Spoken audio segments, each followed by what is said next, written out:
Tu as découvert le jazz en 1949 lors d'un concert de Sidney Bechet et Charlie Parker. Non, monsieur. Ah, J'avais découvert le jazz déjà depuis quelques années, pas beaucoup, mais quelques années. Parce que juste après la guerre, tout ce qui venait d'Amérique, les Américains, je sais pas, il y avait plein de choses, les Maxwell, Coca-Cola, les rations, l'armée, etc. Les surplus américains, il y avait des magasins entiers de surplus américains, où tu achetais des trucs, des vêtements, tout ce que tu voulais, même une vieille Jeep si tu voulais. Mais je n'avais pas le permis encore. Donc le jazz faisait partie des choses qui étaient là, qui étaient dans l'air du temps complètement. Et donc, avec mon frère, qui a 2 ans de plus que moi, on avait commencé déjà à écouter des émissions de télévision, de radio, qu'est-ce que je raconte? Ces émissions de radio. Simon Coppens, La Voix de l'Amérique, les émissions du Panassier. On passait notre temps l'oreille collée au poste radio. Donc, quand est arrivé en 49 ce premier festival de jazz, ouais, on ne pouvait pas louper ça. Mais j'avais regretté qu'en 48, il y a Dizzy qui est venu avec son grand orchestre, mais ils ont joué à Nice. Ah. Ça, c'était trop loin, ça. C'était pas possible. Et donc, tu as vu plein d'artistes différents ce jour-là. Est-ce que ça t'a donné envie Et ça durait plusieurs jours. Enfin, ces jours-là. Et ça t'a donné déjà une idée d'aller dans une direction précise dans le jazz ou pas spécialement à ce moment? Si, ça me. Ouais, j'étais choqué, comme tu vois, c'est un choc d'entendre cette musique-là que t'entendais à la radio ou sur des disques, mais ça fait pas le même effet que de voir des gens sur scène en train de jouer, avec le son, etc. C'est pas du tout pareil. Ça fait pas du tout la même impression. Alors, les deux qui m'ont le plus marqué, c'est Sidney et Charlie Parker. Pourquoi? Mais parce que je sais pas, c'est eux qui dégageaient ouais, c'est une espèce d'aura, ça dégageait plus de choses. J'avoue, des deux, c'est quand même Sidney qui m'a enfin, qui était le plus abordable au point de vue langage, au point de vue conception de la musique. Parker, il m'avait impressionné parce qu'il avait des petits doigts boudinés, là, on les voyait à peine bouger, et il jouait à toute vitesse. Ah non, c'était formidable. Je me suis dit, il faut faire ça, moi. Il faut faire ça. Et c'est à ce moment-là que tu t'es dit ça y est, là, tu avais la vocation, quoi. Euh, Tu l'avais déjà peut-être? non, sûrement pas avant, ça a été le déclic. Ça a été vraiment le déclic, Ouais, quoi. ouais. Donc c'est le choix de faire cette musique et de jouer du saxophone aussi. Oui, parce que mon frère, qui a 2 ans de plus que moi, avait commencé à monter un orchestre New Orleans dans son lycée. Et donc, ils avaient clarinette, piano, basse, batterie, mais il leur manquait un trombone. Il leur manquait un lead, tu vois, il aurait fallu un trompettiste ou un saxophoniste soprano. Alors, j'ai dit à mon frère, bah, écoute, saxophoniste soprano, oui, bah, j'arrive. Et donc, je suis allé me louer un saxophone soprano. À la maison Couillet, vous n'avez pas connu ça. Enfin, le boulevard Saint-Michel, le long du boulevard du Luxembourg. Alors, j'y connaissais rien. Le mec qui m'a loué s'en est aperçu. C'est compliqué de choisir un bec, quel ange tu mets avec tout ça. Et je suis rentré à la maison. Et, et mon père était là, et lui, il avait joué du saxophone, soprano, dans l'harmonie municipale de Meillan-sur-Garonne. Et en fait, c'est lui qui a été mon premier professeur. Il m'a montré comment mettre l'ange sur le bec, où on mettait les doigts, la clé d'octave, enfin tous les trucs que vous connaissez peut-être, pas toi. Sûrement pas. Ça a été mon premier professeur et ça a été mon seul professeur. En fait, j'ai eu une leçon d'1 heure à peu près, une leçon d'1 heure dans toute mon existence. Je crois que j'ai pris rendez-vous lundi avec un prof. Et du coup, c'est comme ça que tu commences à jouer après dans les clubs Ouais. à Saint-Germain avec. Ah ben, oui, pas tout de suite. Pas tout de suite. Oui, il faut le temps. J'ai joué. Puis, parallèlement à ça, je continue à faire mes études. Ouais. Passer mon bac, envisager une licence de lettres. Enfin, c'était ça qui m'intéressait, c'était les lettres. Pas scientifique du tout. Jusqu'au jour où il y a eu un examen de licence et un examen d'ancien français.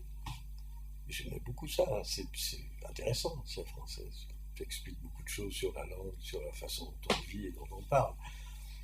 Et puis, c'est dû être 8 heures du matin, on nous a distribué les sujets, j'ai regardé le sujet, ouais, c'était bien, c'était intéressant. Et je me suis dit, qu'est-ce que je vais faire? Je vais être prof, peut-être prof toute ma vie dans un collège, dans un lycée. Alors que je faisais déjà, tu vois, je jouais beaucoup, c'était ce qui m'intéressait. Donc à 8h05, j'étais ressorti, j'ai rendu copie blanche. Et en fait, c'était le deuxième déclic, ça.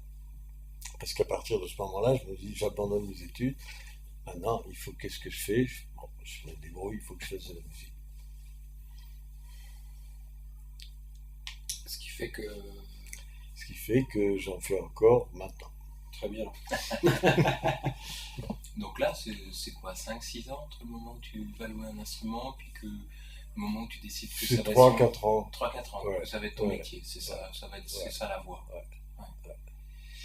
Et alors là, qu'est-ce qui fait que tu t'insères dans un milieu parisien, que tu trouves d'autres musiciens, hormis ton On frère? joue d'abord avec l'orchestre de mon frère. Oui, c'est ça. Et puis on joue à droite à gauche, beaucoup dans des surprises parties, des trucs comme ça, où on fait les fêtes. Je sais plus si ça se fait beaucoup ça. Les grandes écoles avaient toujours une fête annuelle où ils engageaient plein d'orchestres, etc. Donc on a écumé et tout ça. Et puis avec ça, tu rencontres d'autres musiciens, etc. Ça se met en place comme ça. Et puis voilà, oui. Et alors quand on décide de faire ça, qu'est-ce qui se passe? Est-ce qu'on va à Pigalle, comme ce qu'explique Martial, pour essayer d'avoir du boulot et Je suis allé à Pigalle, mais pas souvent, comme ça, 2-3 fois, mais... Ouais. Et j'ai jamais rien récolté à Pigalle. De toute façon, c'était l'époque, enfin, les temps ont tellement changé, mais c'était une époque où il y avait beaucoup de... On engageait pour des balles du samedi, etc. Mais ça, j'ai très peu fait, ça. Très peu. Alors comment tu faisais pour gagner ta vie? Comment ça se passait? Eh ben, tu gagnes ta vie parce que tu es engagé dans des clubs, même si tu es payé une misère, ça n'a pas tellement changé, je pense. Mais t'es pas déclaré, etc. Il y avait plein de clubs qui n'existaient plus, le Bidule, le je sais plus quoi, la cave à Pilou, enfin, etc. Il y avait plein d'endroits où jouer, plein d'endroits. Et puis, petit à petit, ben, tu t'es amené à jouer avec d'autres gens plus, tu vois, plus importants, etc. quoi. Et puis tu arrives à subsister, oui, bien sûr. Et à cette époque-là, donc tu étais plus dans l'esthétique New Orleans encore et... Ben, j'étais dans l'esthétique New Orleans par une certaine nécessité, mais en même temps j'écoutais autre chose. En fait, le premier disque que j'ai acheté de mes deniers, c'était le Body and Soul de Coleman Hawkins, version 1939. Tout à fait classique. Ah ouais. Et après, j'ai acheté des... Je crois que à 78 tours. Hein. Cool Blues, Charlie Parker. Puis, je ne vais pas vous décrire toute ma discographie. Est-ce que tu as eu l'occasion de le croiser, Béchel? J'ai joué une fois avec lui. Ouais. Ouais. C'était à Royan, c'était un été. Ce qui se faisait beaucoup à l'époque, c'est qu'on avait joué dans cette première partie. Il y avait un orchestre des concerts avec 2 parties. On avait fait sa première partie. Et à la fin, il y avait une jam session finale. Et donc, t'as pas de choix, t'y vas.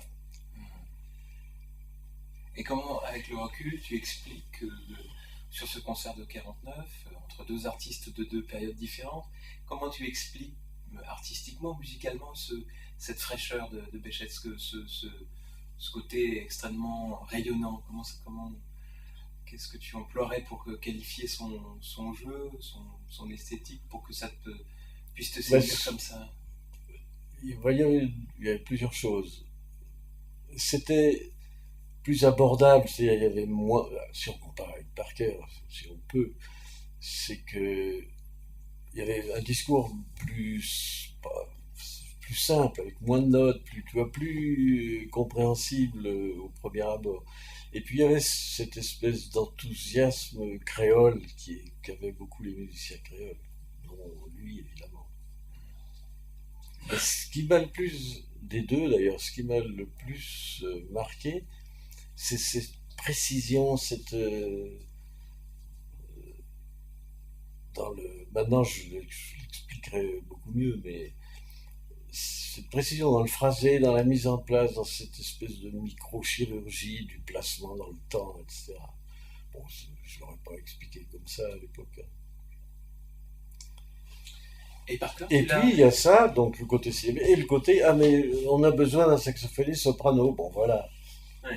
Mais s'ils avaient eu besoin avec mon frère je sais pas quoi, ils auraient joué plutôt, parce qu'à l'époque il y avait deux jazz. Facile, c'était jazz New Orleans ou jazz moderne. Bon, s'ils avaient eu un jazz moderne, ben peut-être j'aurais commencé par l'alto. Ben, ça tient à rien. Hein.